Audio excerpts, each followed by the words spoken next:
Fell to your right. Hey, Malik, how you doing? I'm good. How about you? Good. So I guess first time we're getting to talk to you, how has your experience been so far in Tallahassee? What's it been like just meeting your new teammates and coaches?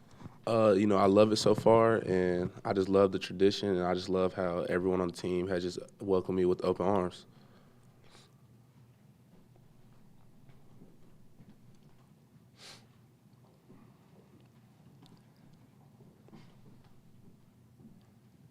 We're going to go to Brendan Sinone, first row on your left. I believe. How you doing? Good, thanks. Could you go over the recruiting process for us? I guess like in this particular cycle, you had a few visits. I guess what about Florida State ultimately stood out and why you picked Florida State here? So when I was coming out of JUCO, I had a good relationship with Coach Dugans and Coach Norvell. So, when I ended up hitting the portal, I knew that, Florida State was going to be a school that, I was going to want to go to. And so, I just definitely had to lock in the visit. And then when I came down here, it checked all the boxes, and I just fell in love with it, and that's why I picked it. Stay there for Chris Nee. Morning, Malik. What is it about the offense here that appeals to you and interests you and fits your skill set? Coach Norvell, he likes to put his playmakers in, different spots on the field, and he loves to give his playmakers the ball. So just knowing that I have a year left, I have to maximize every opportunity that I have, and just coming and being in this offense to playing outside or inside, I think that's going to create the most value for me. We'll go to Essen, second row on the left. Florida State's also bringing a new quarterback in DJU. What's your relationship with him before, and how have you gotten to know him since you've gotten here? Once I committed, he texted me saying, let's work. And, just as a quarterback receiver, that got to be like my best friend. So, just every single day we're doing what we got to do to get that connection. Go to Jordan on your left. Hey, Malik, kind of circling back, you've had a pretty incredible journey to get to this point. Can you just talk about that journey, what it means to you to play your final season at Florida State? It means everything. God put me in this position, and he, not everyone's path is easy. So just having to, start JUCO, then, go to Alabama, and now I'm here, like, it's just a blessing. Come back to Brendan on the front row. Obviously, the transfer recruiting process goes really quickly. I guess how do you go about doing research on schools and specifically like scheme for Florida State? I know they recruited you a little bit before, but how did you go about like looking at different schemes and how you would fit in here specifically? When we weren't playing, I watched a lot of Florida State games. So, saw what they did with Keon, and he was here for a year. So it was just like, I just wanted to like kind of be like on the same thing. Like I saw how they used him, and I was like, well, I think they could use me like that too. Come back to Ira, second row on your right. Kind of following up on that, you've played in a few different offenses now in college.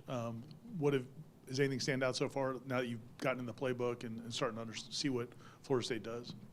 Just like I said, like they're not going to have me limited to just one spot on the field. Like they're just going to move me around and just, let me be a playmaker. Go to Aslan in the back corner. Can you kind of maybe talk about the experience of going from JUCO to the Power 5 level and just, maybe how much more comfortable you think you'll feel this next time around?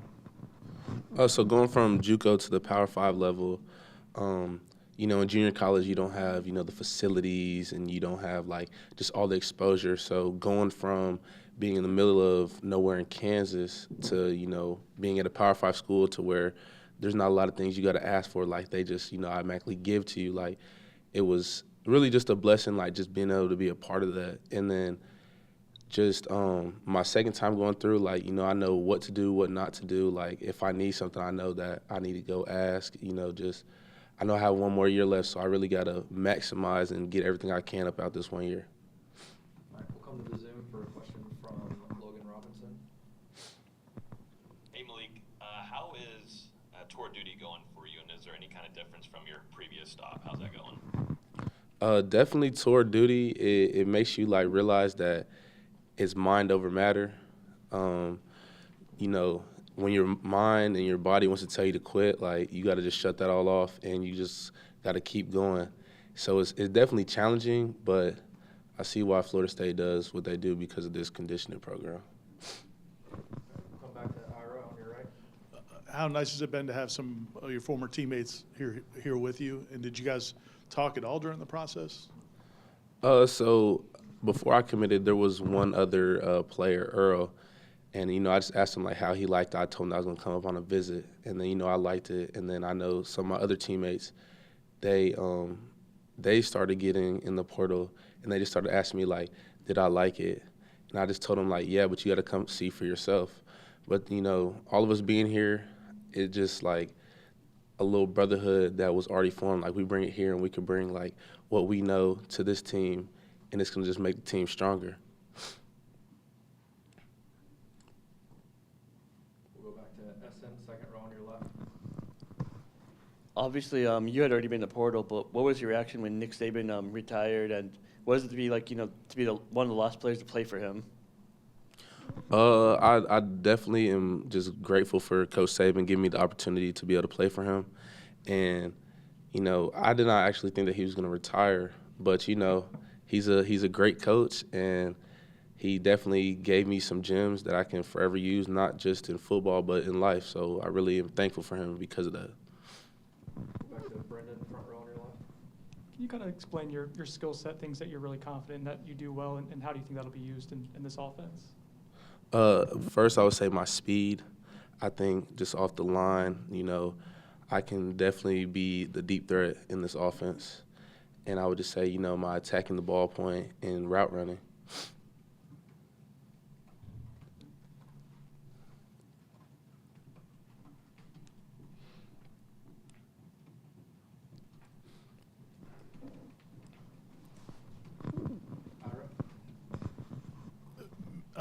Obviously, at Hutch, you were the guy, right? And then you go to Alabama, and they've got some other really talented, experienced receivers, and you have to kind of be one of the guys. What did you learn through that process, and how will that help you think, going forward? Just being in a receiver room with a whole bunch of different guys, it, just showed me that whatever opportunity you have to take advantage of it just because, there's a lot of guys. So everyone, essentially has to touch the ball.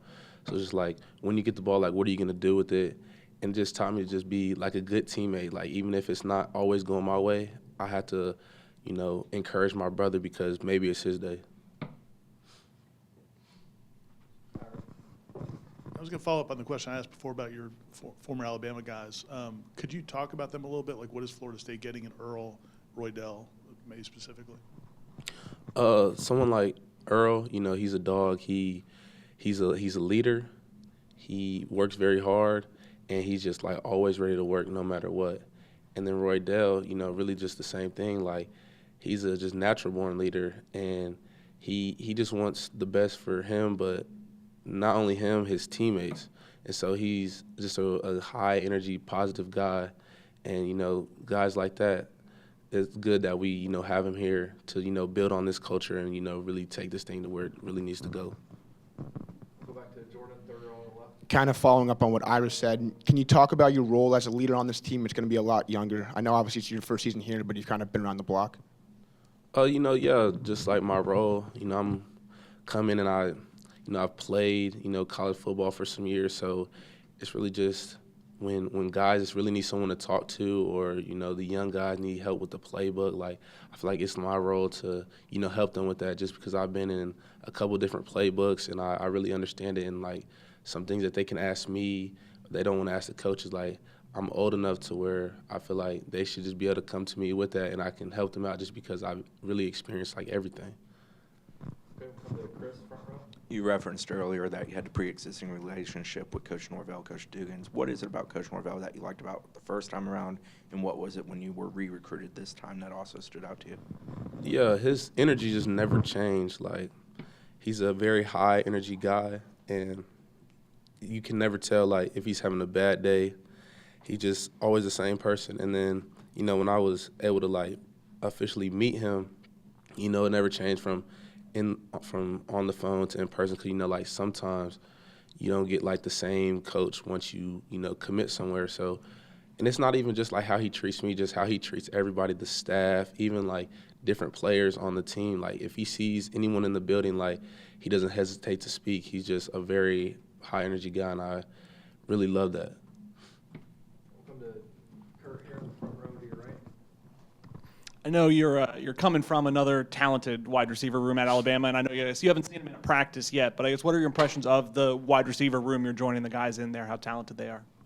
I just love to see that they're hardworking.